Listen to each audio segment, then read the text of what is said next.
দক্ষিণ পূর্ব ভূমধ্যসাগরের উপকূলে অবস্থিত একটি দেশ যার আতঙ্কে চোখ বন্ধ করে রাখে সৌদি আরব, মিশর এবং তুরস্কের মতো মুসলিম দেশগুলো। আয়তনে বিশ্বের অন্যতম ছোট দেশ, কিন্তু তার সামরিক বাহিনীর কাছে পরাজিত হয় অনেক শক্তিশালী দেশও। যখনই প্রতিরক্ষার কথা ওঠে তখন প্রথমেই নাম আসে ইসরায়েল। ইসরায়েল বর্তমানে যুদ্ধে জড়িয়ে পড়ার কারণে আলোচনায় রয়েছে। যেমনটি আমরা খবরে দেখে থাকি, ইসরায়েল ও হামাসের মধ্যে সংঘর্ষ চলছে, যার কারণে পুরো বিশ্ব দুটি ভাগে বিভক্ত হয়ে পড়েছে। কিন্তু মুসলিম দেশগুলো মিলে ইসরায়েলকে পরাজিত করতে পারে না কেন? এই প্রশ্নটি বহু মানুষের মনে আসে। তাহলে কি মুসলিম দেশগুলো ইসরায়েলকে ভয় পায়? এর পেছনে রয়েছে অনেকগুলো কারণ।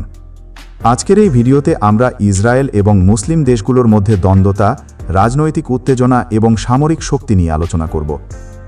ভিডিও শুরু করার আগে ইসরায়েল সম্পর্কে কিছু তথ্য জেনে নিই। ইসরায়েলই বিশ্বের একমাত্র দেশ যা সম্পূর্ণরূপে অ্যান্টি মিসাইল ডিফেন্স সিস্টেমে সজ্জিত। প্রায় 1 কোটি জনসংখ্যার এই ছোট দেশটি প্রতিরক্ষা থেকে কৃষি পর্যন্ত সব ক্ষেত্রেই আত্মনির্ভর। এছাড়াও এটি বিশ্বের একমাত্র ইহুদি রাষ্ট্র এবং এই দেশের আয়তন এতটাই ছোট যে আমাদের মিজোরাম রাজ্যের সমান। যদিও ইসরায়েল একটি ছোট দেশ, তবে এর কাছে anti ballistic missile defence system রয়েছে। এর সুবিধা হল ইসরায়েল যে কোনো আসন্ন মিসাইলকে মাঝপথেই ধ্বংস করতে পারে। ইসরায়েল বিশ্বের একমাত্র দেশ যেখানে নারীদের জন্য সামরিক সেবায় অংশ নেওয়া বাধ্যতামূলক। এখানে অনেক নারী বড় বড় বন্দুক হাতে নিয়ে ঘোরাফেরা করেন। তাদের দেশের প্রতিটি প্রান্তে ও সীমান্তে কাজ করতে দেখা যায়। ইসরায়েলের বিমান বাহিনী বিশ্বে 6ষ্ঠ স্থানে রয়েছে। এই দেশ কেবলমাত্র প্রতিরক্ষামূলকভাবে নয়, বরং যে কোনো আক্রমণের জবাব মুহূর্তেই দিতে সক্ষম। এবার নজর দেওয়া যাক ইসরায়েলের অর্থনীতির উপর। ইসরায়েল একটি উন্নত ও প্রযুক্তি নির্ভর অর্থনীতি গড়ে তুলেছে। দেশটি বিশ্বের অন্যতম উদ্ভাবনী ও রপ্তানিমুখী অর্থনীতির একটি। এর অর্থনীতি মূলত সেবা খাত, প্রযুক্তি, শিল্প ও রপ্তানির উপর ভিত্তি করে গঠিত। ইসরায়েলকে প্রায়ই স্টার্টআপ নেশন বলা হয়। এখানে অসংখ্য প্রযুক্তি কোম্পানি এবং রিসার্চ ও ডেভেলপমেন্ট প্রতিষ্ঠান রয়েছে। গুগল, মাইক্রোসফট, ইন্টেলের মতো বড় প্রযুক্তি কোম্পানির গবেষণা কেন্দ্র ইসরায়েলে অবস্থিত। দেশটির অর্থনীতির সবচেয়ে বড় অংশ সেবা খাত থেকে আসে। এর মধ্যে ফাইন্যান্স, স্বাস্থ্যসেবা, শিক্ষা খাত উল্লেখযোগ্য।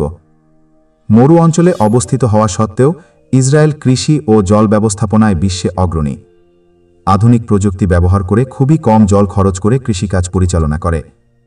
2024 সালের প্রেক্ষিতে ইসরায়েলের জিডিপি প্রায় 520 বিলিয়ন মার্কিন ডলার এবং প্রতি ব্যক্তির আয় প্রায় 55,000 মার্কিন ডলার।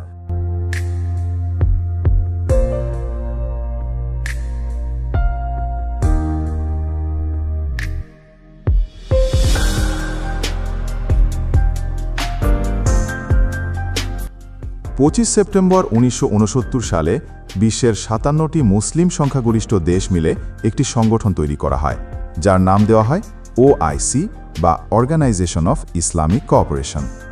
এর মূল উদ্দেশ্য ছিল জেরুজালেমে আল আকসা মসজিদ রক্ষা করা, মুসলিম বিশ্বের ঐক্য ও সংহতি জোরদার করা, আন্তর্জাতিক ক্ষেত্রে মুসলিম উম্মাহর স্বার্থ রক্ষা, ফিলিস্তিন সহ অন্যান্য দখলদারিত্বের বিরুদ্ধে কাজ করা এবং ইসরায়েলের বিরুদ্ধে সামরিক ও রাজনৈতিক পদক্ষেপ নেওয়া। এই সংগঠন তৈরির পর মুসলিম দেশগুলোর সামরিক শক্তি বৃদ্ধি পায় এবং বর্তমানে ন্যাটো সংগঠনের পর বিশ্বের দ্বিতীয় বৃহত্তম সামরিক শক্তি রয়েছে OICর কাছে। কিন্তু মুসলিম দেশগুলোর কাছে এত বড় সামরিক শক্তি থাকা সত্ত্বেও কেন ইসরায়েলকে পরাজিত করতে পারে না? এই প্রশ্নটি অনেক মানুষের মনে আসে। এর পেছনে অনেকগুলো রাজনৈতিক, সামরিক, অর্থনৈতিক ও কূটনৈতিক কারণ রয়েছে। 1 নম্বর, অভ্যন্তরীণ বিভক্তি ও ঐক্যের অভাব। মুসলিম দেশগুলো রাজনৈতিকভাবে ও মতাদর্শগতভাবে বিভক্ত। সুন্নি শিয়া বিভাজন, জাতীয় স্বার্থ ও অভ্যন্তরীণ দ্বন্দ্বগুলো কাজ করতে বাধা সৃষ্টি করে। সৌদি আরব, ইরান, তুরস্ক, কাতার সব দেশের আলাদা আলাদা এজেন্ডা ও স্বার্থ আছে। 2 নম্বর, আন্তর্জাতিক সমর্থন ও কূটনৈতিক শক্তি। ইসরায়েলের অন্যতম বড় শক্তি হল তার পেছনে থাকা যুক্তরাষ্ট্র ও পশ্চিমা দেশগুলোর সমর্থন। যুক্তরাষ্ট্র ইসরায়েলকে বছরে বিলিয়ন ডলারের সামরিক সহায়তা দেয়, যা অনেক মুসলিম দেশের পুরো বাজেটের চেয়েও বেশি। জাতিসংঘ বা আন্তর্জাতিক অঙ্গনে মুসলিম দেশগুলো ঐক্যবদ্ধভাবে লবি করতে পারে না, আর ইসরায়েল দক্ষ কূটনীতির মাধ্যমে তার অবস্থান শক্ত করে রেখেছে। 3 নম্বর, সামরিক প্রযুক্তি ও গোয়েন্দা শক্তি। ইসরায়েল বিশ্বে অন্যতম উন্নত সামরিক প্রযুক্তি ব্যবহার করে। তার আয়রন ডোম মিসাইল প্রতিরক্ষা ব্যবস্থা, স্যাটেলাইট গোয়েন্দা প্রযুক্তি ও সাইবার যুদ্ধক্ষেত্রে প্রভাব বিস্তার অনেক উন্নত। মুসলিম বিশ্বের খুব কম দেশই এই ধরনের উন্নত প্রযুক্তির অধিকারী।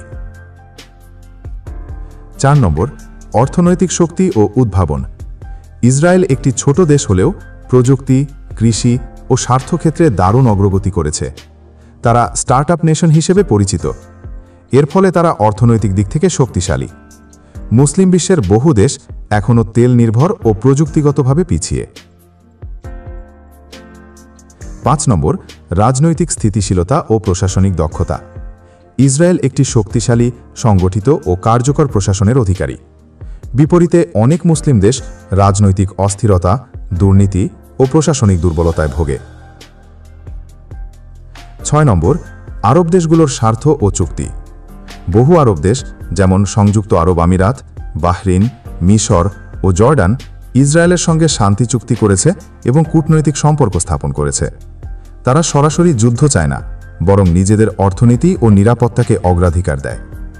অতএব ইসরায়েলকে পরাজিত করতে শুধু সামরিক শক্তি নয়, রাজনৈতিক ঐক্য, কূটনৈতিক দক্ষতা, প্রযুক্তিগত উৎকর্ষ এবং অভ্যন্তরীণ স্থিতিশীলতা দরকার। মুসলিম দেশগুলোর মধ্যে এই সব বিষয়ে ঘাটতি রয়েছে, যার ফলে তারা একসঙ্গে থেকেও ইসরায়েলের বিরুদ্ধে কার্যকর অবস্থান নিতে পারে না।